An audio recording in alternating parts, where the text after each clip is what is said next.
Enchantée de vous voir. Oui, nous avons encore nos masques. Hein? Ah ben nous, on ne fait pas de masque. C'est votre vaccin? Non, non, non. Non, On va en parler. on Oui, fait pas OGM, hein, nous. Ok, d'accord. Comme dit le professeur Perron, on ne va pas se faire vacciner comme les tomates OGM. C'est ce qu'il dit.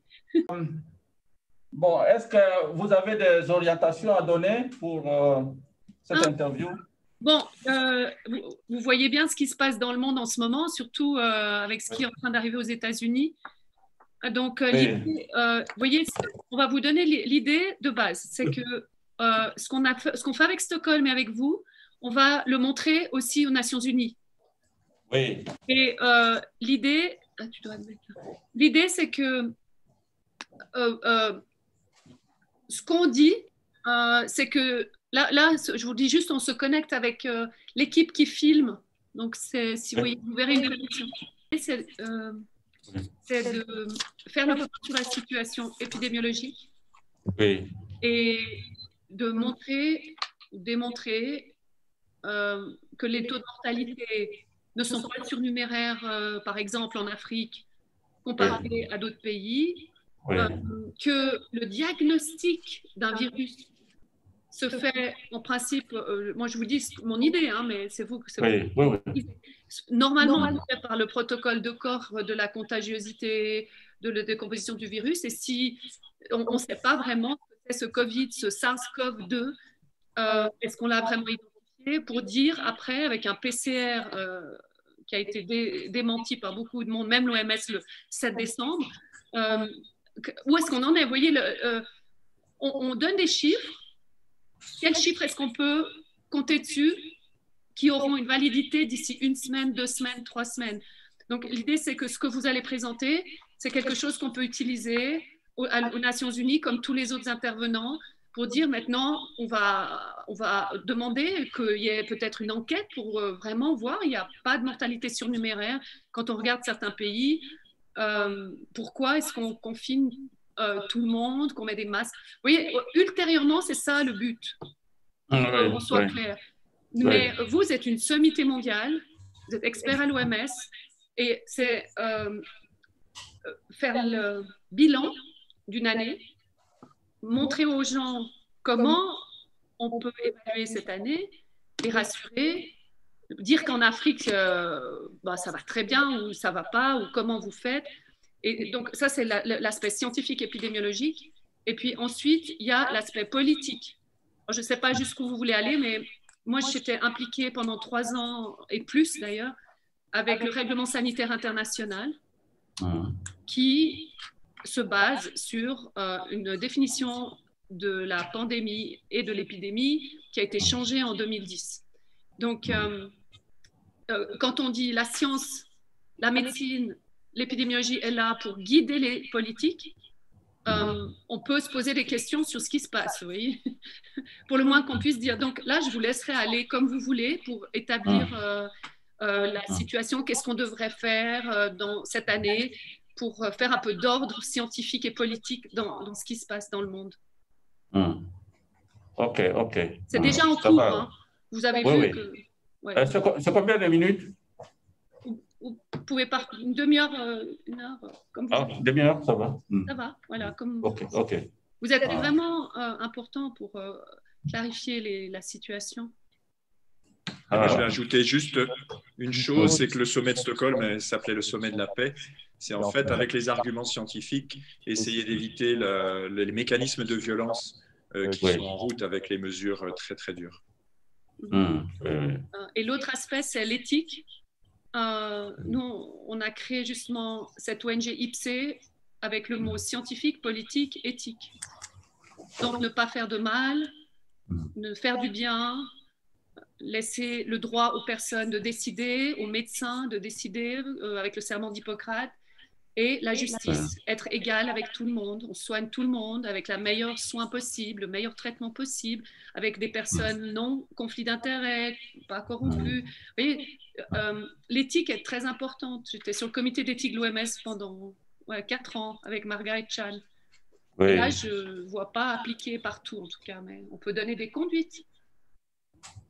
OK. C'est bon. Alors, vous nous dites quand vous êtes prêt, comme ça on pourra demander aux techniciens de lancer l'interview. Oui, en fait,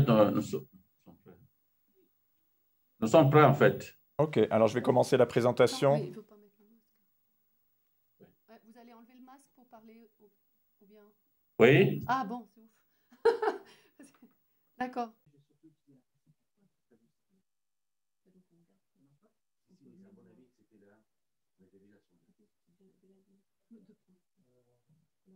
Merci beaucoup de m'avoir invité à ce forum.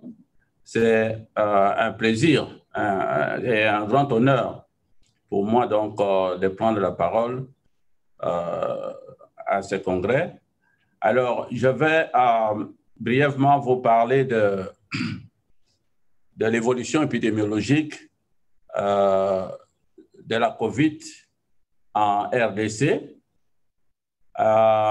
Donc, sur ce tableau d'abord à gauche, je vous donne donc l'évolution du nombre de cas à partir de la semaine 50, semaine 51 et semaine 52. Voilà les nouveaux cas. Donc, il y a une évolution, comme vous le voyez. Nous sommes partis de 916 par semaine à 1248 à la semaine 52. Et les échantillons testés, comme vous le voyez là-bas, c'est 3317 à la semaine 50 et 3550 à la semaine 51. Et maintenant, nous sommes à 3326 tests faits à la semaine 52. Et le taux de positivité aussi a augmenté. Nous sommes partis de 27,6% à 37,5%. Voilà. Et le cas importé, parce que notre épidémie, dès la première vague, était causée par les cas importés. Donc, à la semaine 50, nous avions 5 cas, et à la semaine 51, 18 cas, et la semaine 52, 17 cas. Donc, si nous passons à la figure à droite, vous voyez donc l'évolution du nombre de cas. Les premiers cas étaient détectés au mois de mars. C'était donc le 10 mars. Et voilà, le nombre de cas a augmenté vraiment très lentement, progressivement, très lentement, jusqu'à atteindre un pic entre le mois de juin et le mois de juillet. Et puis, à partir de fin juillet, le nombre de cas commençait à régresser. Donc, nous pouvons dire que notre première vague est donc survenue, donc a eu un pic entre juin et juillet, et nous avons commencé à connaître donc une régression progressive jusqu'à avoir un niveau vraiment relativement bas entre septembre et octobre. Et nous voyons maintenant au mois de novembre la reprise donc des cas. La reprise de cas donc, qui annonce la deuxième vague. Et en janvier ici, au début de janvier, voilà, nous avons atteint 1248 cas, ce qu'on n'avait jamais eu à la première vague, comme vous voyez donc sur la figure. L'image suivante. Donc, en fait, au total,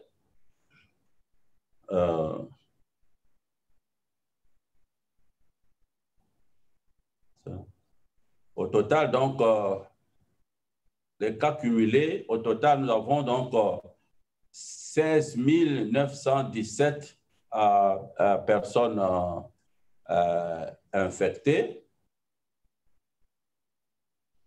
avec 585 décès, soit une létalité de 3,4%. Et nous avons fait au total 94 119 tests. Et nous suivons maintenant l'évolution. Donc, en fait, l'épicentre de l'épidémie, c'était à Kinshasa. Et même à Kinshasa, c'était plutôt la commune ou la zone de santé de la Gombe qui est habitée par des personnes, je peux dire des personnalités, donc des personnes nantis. En fait, nous n'avons pas vu un grand nombre dans les communes peuplées où vivent surtout, n'est-ce pas, les pauvres. Donc, l'épidémie est restée concentrée d'abord à la Gombe, et puis petit à petit, les autres communes ont commencé donc à être infectées. Et puis après, l'épidémie est passée de Kinshasa dans les provinces. Et donc, sur 26 provinces, 22 sont donc affectées. Et les grands problèmes que nous avons eus au début, c'était bien sûr, la maladie est arrivée en RDC au mois de mars. Et donc, nous avons eu au moins 3 mois ou 2 mois, n'est-ce pas, de préparation. Mais les défis, c'était d'abord un défi, n'est-ce pas, de diagnostic. Il fallait donc se préparer pour les diagnostics. Et pour cela, nous avons eu une grande expérience dans le diagnostic de maladies à potentiel épidémique, notamment Ebola.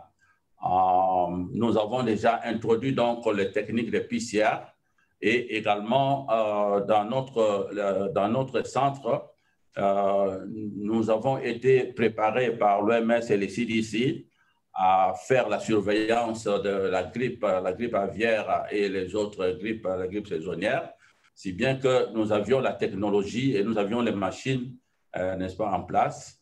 Et quand Covid est arrivé et quand l'OMS a déclaré la Covid comme une urgence de santé publique de portée internationale, nous nous sommes préparés et l'OMS a organisé un atelier en février à Dakar.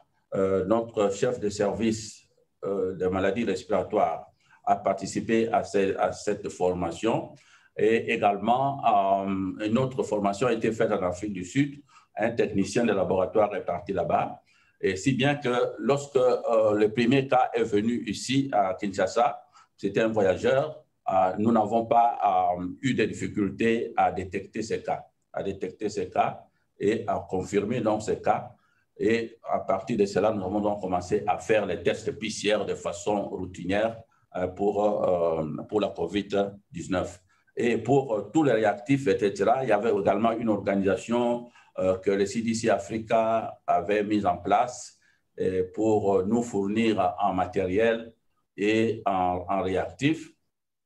Et le richissime chinois Jack Ma a joué un rôle important en envoyant donc vraiment le matériel et les réactifs pour les diagnostics.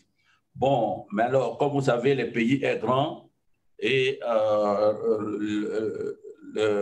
l'INRB comme tel ne pouvait pas, n'est-ce pas, faire face à l'ampleur, au diagnostic. Il fallait donc décentraliser. Et nous avons également profité de notre expérience avec Ebola pour mettre des laboratoires en périphérie et également en province. Et c'est là aussi grâce au système que nous avions déjà eu avec le Fonds mondial, parce qu'on avait installé presque partout dans le pays les Gene Experts. Et quand donc les cartouches des Gene Experts sont sorties, nous avons commencé donc à faire les diagnostics en périphérie. Et la stratégie que nous avions utilisée, c'est de faire le pooling. On fait le pooling et quand dans le pooling, il y a un positif, alors on commence à retester les échantillons de ce pooling. Voilà donc pour réduire, n'est-ce pas, le coût de ces tests de GeneXpert.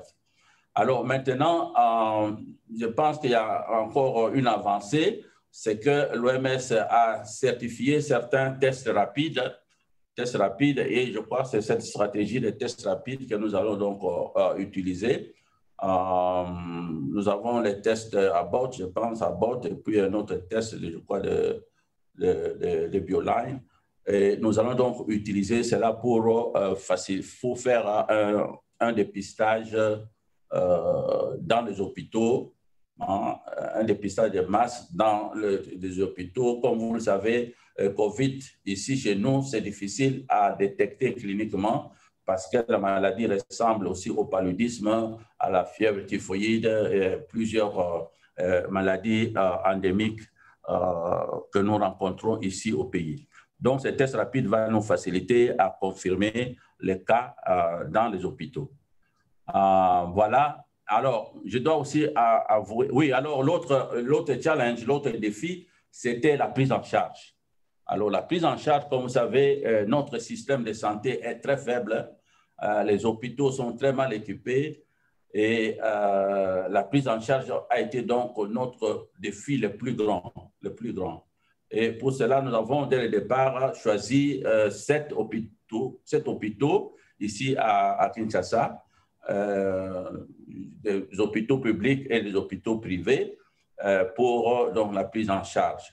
Et un des problèmes a été donc l'oxygène, parce que l'oxygène, le COVID, quelqu'un qui a le COVID peut consommer, n'est-ce pas, 7 grandes bonbonnes, 5 grandes bonbonnes, n'est-ce pas, d'oxygène en 24 heures. Il faut donc, ça a été un grand défi pour avoir de l'oxygène en permanence, n'est-ce pas, dans ces hôpitaux. Alors, l'autre défi, c'était également quelle molécule prendre pour traiter les malades. Alors, finalement, nous nous sommes dit, bon, on prend l'hydroxychloroquine. Nous avons donc choisi l'hydroxychloroquine associée à l'azithromycine et d'autres produits comme les zinc et le vitamine C. Et nous avons eu vraiment la chance dans ce sens que d'abord, l'hydroxychloroquine, c'est un médicament que nous avons utilisé dans le temps pour lutter contre le paludisme. Et chez nous, donc, nous n'avons pas connu de complications cardiaques, etc., ni des effets secondaires majeurs. Et en suivant ces plans, en suivant ces schémas, notre taux de mortalité est parti de 11,9% à 2,5%. Et donc, nous avons été très satisfaits de l'utilisation, n'est-ce pas, de cette molécule. Voilà. Et enfin, et peut-être c'est par là que je vais commencer, notre lutte a été une lutte basée donc, appuyée d'abord par la politique, l'homme politique, donc au très haut niveau. Le président de la République est associé. Le Premier ministre, c'est lui qui dirige le comité multisectoriel de riposte. Le Premier ministre également est là. Et moi, en tant que secrétaire technique, j'organise donc des réunions avec les ministres concernés et nous recevons donc des orientations du Premier ministre, du président de la République et du Premier ministre. Et voilà, donc, je pense que, bien sûr, on s'attendait à ce que la COVID soit vraiment une catastrophe, un tsunami, n'est-ce pas, en RDC, étant donné la pauvreté de ce pays, dans ce pays, étant donné également la faiblesse du système de santé. Mais nous sommes plutôt, nous pouvons plutôt être fiers des résultats que nous avons. Et grâce à l'expérience aussi que nous avons sur le terrain avec d'autres épidémies, et c'est à peu près les mêmes équipes qui étaient sur le terrain à l'est du pays, au nord Kivu, au sud Kivu, Ituri, et qui sont venus donc à Kinshasa pour lutter contre, n'est-ce pas, la COVID. Et donc, nous avons une expérience importante que nous avons donc exploitée pour mieux organiser la surveillance et la riposte. Voilà ce que je peux dire pour le moment sur la partie donc épidémiologique. Magnifique, merci beaucoup. Alors, on va peut-être vous poser quelques questions pour peut-être développer juste quelques points si vous avez encore un peu de temps. Oui. Notamment maintenant, qu'est-ce qui se passe maintenant? Est-ce que vous avez des mesures justifiées par rapport à la situation actuelle, par exemple? Comment sont décidées les mesures politiques de santé publique? Bon. Oui, donc les mesures en fait sont d'abord étudiées au niveau du secrétariat technique que je dirige. J'ai un groupe d'experts que nous appelons, qui font partie donc, du secrétariat technique, et ces experts reçoivent également les conseils ou les appuis techniques d'un comité, d'un conseil consultatif. Et le conseil consultatif est dirigé par le secrétaire général à la santé et comprend plusieurs membres, dont les experts et les partenaires tels que l'OMS, l'UNICEF, Médecins sans frontières, etc. Donc, on se réunit deux ou trois fois par semaine et ils donnent donc des conseils. Nous prenons tout cela et ces conseils, nous les amenons au niveau du comité multisectoriel où se trouve le Premier ministre et nous discutons. Alors, s'il y a des grandes décisions, sont donc prises d'abord au niveau du conseil de ministres avec le Premier ministre et puis ensuite, en fait, le dernier mot revient, n'est-ce pas, au président de la République. Et en ce moment-là, on prend un document officiel qui est donc lu à la télévision et nous mettons en pratique donc ces mesures. Et souvent, comme vous le savez, la COVID a un impact social énorme et ça bouscule donc les habitudes, ça bouscule, n'est-ce pas, le coutume et ce n'est pas facile à appliquer ces mesures qui ont d'ailleurs souvent un impact négatif sur l'économie. Et donc, par exemple, les mesures de distanciation sont difficiles à mettre en pratique et donc l'adhésion de la population n'est pas vraiment optimale, d'autant plus que le peuple africain, c'est un peuple qui vit dehors, qui vit en société, etc. Donc, le confinement est très mal accepté, n'est-ce pas, par la population. Bon, mais malgré cela, nous luttons, on n'impose pas, mais en tout cas, on invite la population à accepter et à changer aussi la conception qu'ils ont sur la maladie, parce que le déni est total, pas total, mais est vraiment important, surtout dans les quartiers pauvres. Et c'est une maladie aussi chez nous qui a une autre connotation dans ce sens que les quartiers pauvres semblent être plus protégés que les quartiers riches. Et donc, c'est comme si la maladie n'aime pas les pauvres. Bien pour une fois. Comment vous expliquez ça? Est-ce que c'est le régime? Est-ce que c'est le métabolisme?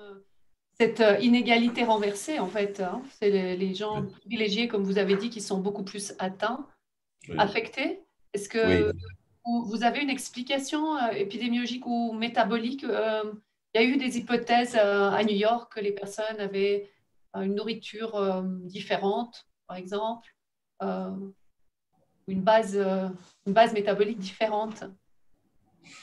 Bon, chez nous, on n'a pas fait cette étude-là, mais je pense que, je ne sais pas, j'ai l'impression que les privilégiés, là, avec le voyage qu'ils font et la façon de vivre, plutôt plus confinés à l'intérieur des bureaux. Si un bureau est infecté et que les gens passent par là, il y a la chance d'être infecté beaucoup plus grande. Et également, ce sont ces privilégiés qui fréquentent, par exemple, des boîtes de nuit où l'air est confiné. Et donc, il y a un mode de vie qui favorise, n'est-ce pas, cette transmission. Tandis que dans les milieux pauvres, ils sont plutôt, même s'ils vont dans les bars, ce sont des bars ouverts, et je pense que le risque est moindre que de se retrouver dans une boîte de nuit fermée où l'air est confiné, d'être dans un bureau où c'est confiné, on sort du bureau, on entre dans une voiture, c'est confiné, etc. Et je pense que c'est cela qui va peut-être, dans les niveaux de vie, est plutôt plus favorable à la transmission du virus. Pour les repas, je ne pense pas. Pour le système, pour le régime alimentaire en RDC, je ne pense pas que ce soit vraiment un facteur important. Oui. Est-ce que les inégalités sont dues plutôt à la mortalité? Parce que vous avez parlé de contagiosité. Donc, oui. Et là, est-ce que l'inégalité touche la mortalité et les taux de mortalité? On peut observer ça. Et puis ensuite, si vous pouvez répondre à ce paramètre de contagiosité, qui est un peu encore une inconnue. Oui. Oui. Ah bon, mais c'est que, bon, nous avons peut-être la mortalité par rapport à l'âge. Comme vous voyez, quand vous voyez la pyramide d'âge en Europe et ailleurs, je crois que 60% sont dans la tranche d'âge de plus de 60 ans. Oui. Alors chez nous, en tout cas, on tombe dans je crois que ce sera 3% qui sont dans cette tranche de 60, de plus de 60. Donc, déjà, l'âge, c'est quand même une grande différence. Et nous avons vu aussi chez nous, la mortalité, c'est surtout chez les personnes de plus de 50 ans. Donc, 60 et n'est-ce pas, au-delà, qui sont donc décédés. Il y a très peu de décès parmi les jeunes. Alors, un autre élément important, c'est la comorbidité. La comorbidité, c'est-à-dire que les personnes qui sont atteintes de COVID, qui ont le diabète, ça c'est la première comorbidité, le diabète, l'hypertension, n'est-ce pas, l'obésité, sont vraiment des personnes qui sont à risque, n'est-ce pas, de décès, de complications de la COVID-19. Oui. La contagiosité, est-ce que on l'étudie en microbiologie au départ avec le principe de corps?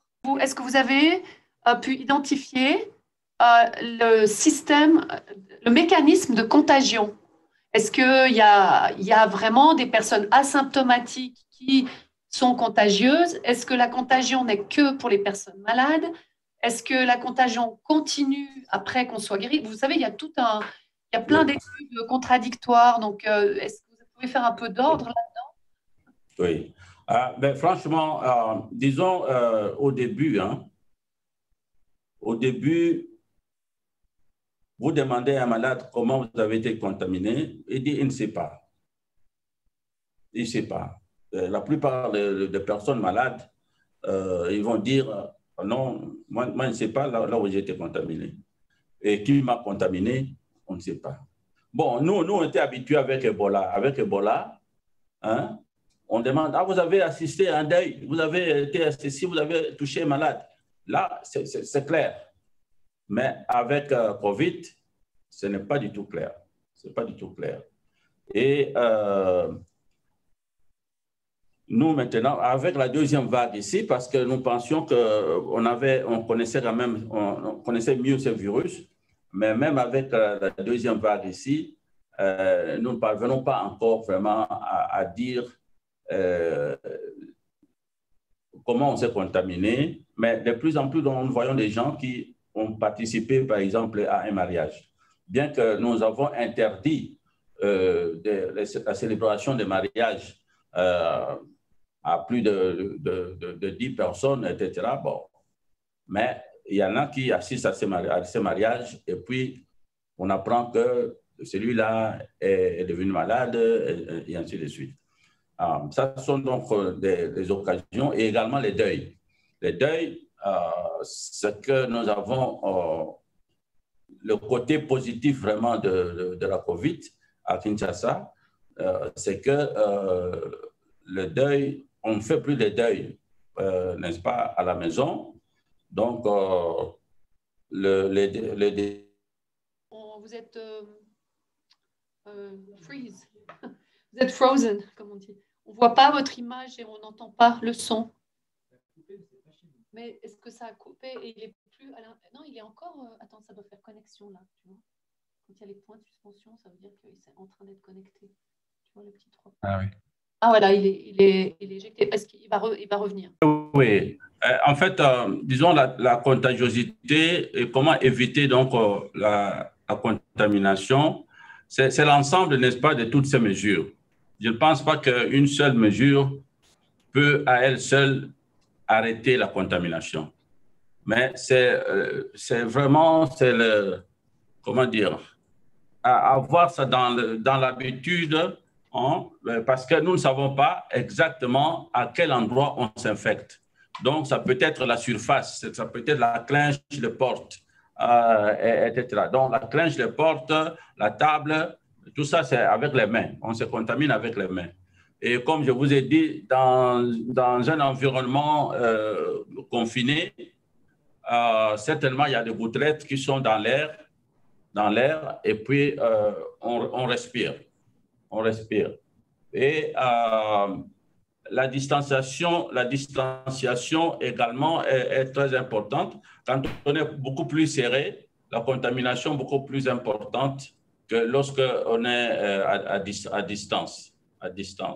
Donc, moi, je pense que c'est la combinaison de toutes ces mesures qui permettent donc d'éviter, n'est-ce pas, ou bien de diminuer l'impact de la contamination.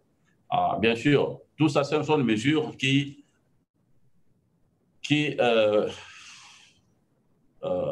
portent des coûts sur le comportement individuel, la volonté, la liberté individuelle, etc.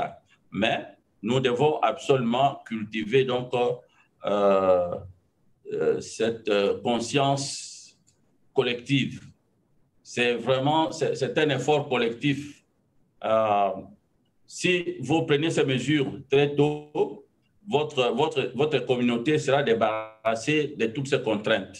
Mais si ces mesures-là, vous traînez à les mettre en pratique parce qu'il y a la liberté individuelle qu'on doit, n'est-ce pas, protéger, etc.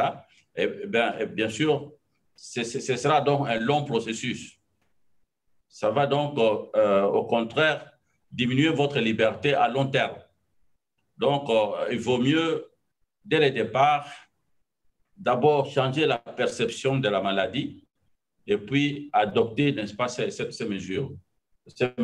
Et c'est l'ensemble, n'est-ce pas, de ces mesures qu'il faut mettre en pratique et non une mesure prise individuellement. Oui, donc globalement, c'était est-ce qu'on peut considérer aujourd'hui que l'humanité est en danger ou est-ce qu'on peut considérer qu'on a quand même une maîtrise des soins à apporter et qui ne nécessiterait pas forcément donc de prolonger les confinements trop longtemps? Pour nous, je ne sais pas ce qui se passe en Europe ou bien aux États-Unis. En tout cas, pour nous, nous sommes satisfaits des tests que nous faisons. Bon, les tests PCR, pour nous, c'est les tests de référence. Malheureusement, ça demande un personnel mieux formé et un équipement souvent difficile à entretenir. Et donc, c'est difficile de le mettre partout en province. C'est pour cela que nous disons le test à venir, ce sera un test beaucoup plus simple à utiliser, qui ne demande peut-être pas de l'électricité ou bien des choses comme ça. Et ainsi donc, nous pensons que les tests rapides qui ont une sensibilité, une spécificité proche, n'est-ce pas, de PCR, serait donc l'idéal pour nos pays, pour les milieux ruraux, etc. Et donc, pour nous, les tests PCR, c'est les tests de référence, mais il faut ajouter les tests rapides des grandes sensibilités et des grandes spécificités. Alors, la COVID reste toujours une menace, le confinement ne sera pas vraiment les mesures qu'il faut utiliser, surtout en Afrique, parce que ça ne répond pas, n'est-ce pas, aux habitudes et aux coutumes, n'est-ce pas, des communautés. Nous pensons que nous allons améliorer surtout la prise en charge, et détecter rapidement les cas cliniques pour pouvoir les mettre, n'est-ce pas, pour les prendre en charge cliniquement de façon convenable. Et comme vous savez aussi, nous, on n'a pas eu cette politique, cette stratégie de pouvoir détecter, de faire une détection de masse, parce que nous avons dit ceci, que la maladie apparaît en Afrique ou en RDC en tout cas, comme le sommet de l'iceberg. Le sommet de l'iceberg, et nous détectons, nous nous attaquons simplement à ce sommet. Alors, ce qui est sous l'eau, donc les asymptomatiques, etc., je pense que nous n'avons pas les moyens pour commencer à les détecter, etc. Donc, nous avons mis un système d'alerte dans la communauté. Lorsqu'il y a des cas dans la communauté, ils sont vite détectés et nos équipes se rendent sur place pour confirmer les diagnostics. Et puis après, nous voyons si ce sont des cas modérés, des cas bénins ou modérés. Ils sont pris en charge à domicile. Et les cas compliqués, les cas graves, sont ceux-là qui sont, n'est-ce pas, à l'hôpital et qui ont besoin, n'est-ce pas, de l'oxygène, etc. Et donc, si cette stratégie est bonne, je pense que nous pouvons au moins diminuer la létalité liée, n'est-ce pas, à cette maladie. Voilà, je ne sais pas si j'ai répondu à vos questions. Vous êtes positif par rapport, en tout cas, à la RDC? Je suis plutôt optimiste pour l'organisation qui est faite en Afrique et qui vraiment prend en charge les cas cliniques, comme je vous ai dit. Peut-être que les cas symptomatiques nous échappent, mais en tout cas, les cas cliniques, nous sommes sûrs que la mortalité parmi ces cas va en diminuant, et nous pouvons donc dire que nos malades auront confiance dans notre système. Ils peuvent donc se rendre à l'hôpital. S'ils sont malades vraiment, ils vont déclarer leur maladie pour qu'on les prenne en charge et que nous puissions donc ainsi avancer. Mais le grand problème, ce serait bien sûr de dire bon, qu'est-ce que nous faisons de tous ces gens qui sont quand même nombreux. Nous pouvons dire 80% sont les asymptomatiques. Les asymptomatiques, ça c'est vraiment un autre problème. Peut-être que ce sera une épine, mais pour le moment, nous n'avons pas de solution. Bon, mais c'est moi qui vous remercie. En tout cas, disons, la technique nous a faussé compagnie. Enfin, mais je pense qu'à la prochaine occasion, ce sera beaucoup plus clair. Et ce que nous disons à notre population, c'est de ne pas considérer la COVID comme une maladie honteuse. hein, parce qu'il y en a qui vraiment ne veulent pas se présenter à l'hôpital parce qu'ils croient que c'est une maladie honteuse. Ce n'est pas une maladie honteuse, c'est comme la grippe, c'est comme le palu. Et donc, j'invite donc mes concitoyens, vraiment, en cas de doute, il faut se rendre à l'hôpital et ne pas craindre, ne pas avoir honte parce qu'on a la COVID. Merci. Merci à vous, professeur. Merci.